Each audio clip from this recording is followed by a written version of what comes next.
Hi, my name is Lalita Raman and today's topic is media. Media to most of us means news, both online and the print edition, as well as TV and entertainment through TVs and movie. And of course, the latest being social media. The importance of media in our day-to-day lives can in no way be undermined.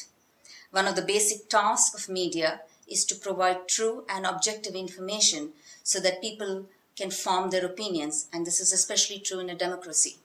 However, many times, media tends to deliver this responsibility in a wayward fashion. Let me take three examples: twisting and exaggerating facts. Classic example would be the Hong Kong in 2003 when Hong Kong suffered from SARS.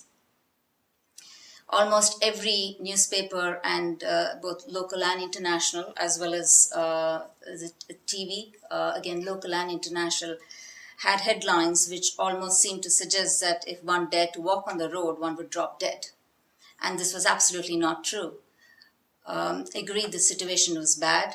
There was panic in the minds of people, and the exact cause of the disease at that point in time was unknown. However, in my view, media just over-exemplified the situation. Point two, making a dough about non-issues. Very often we find, especially in India, the real issues are sidelined. The real economic issues in India, economic conditions in which about 80% of the people are living, takes a back seat, because media often try to divert the attention of people to non-issues. To create record sales, news such as wife of film actor has become pregnant, or who threw the shoe at whom in a political fight takes importance. Third, tendency to put catchy headlines. Herein, the coverage of bomb blasts takes a cake.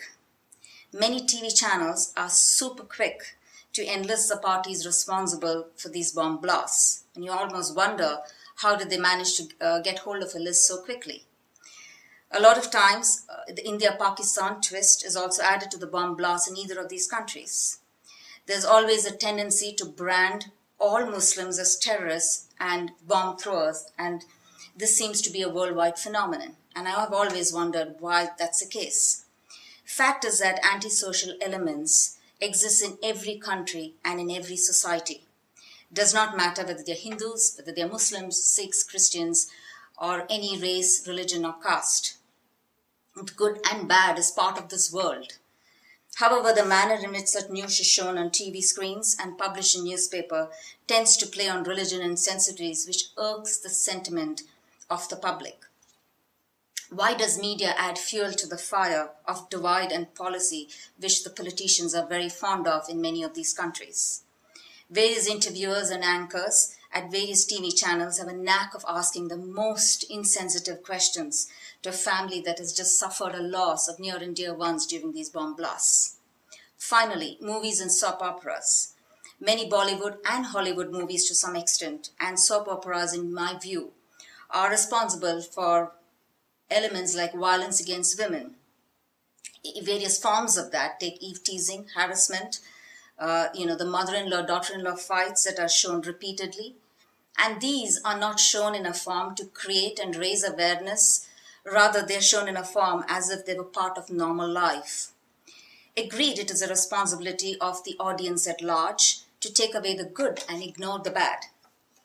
But has the media even thought of the fact that, especially in the places like the subcontinent and many other Asian countries, the masses may not possibly be rational enough, and they possibly worship the anchors and movie stars and blindly follow and do whatever they say. So in conclusion, should we be against media? Absolutely not. There should be no restrictions put on media, but I think it's high time media takes responsibility and stop selling trash and playing on sentiments of people. Media has a mass effect and the need to be responsible rather than wavered. Thank you very much.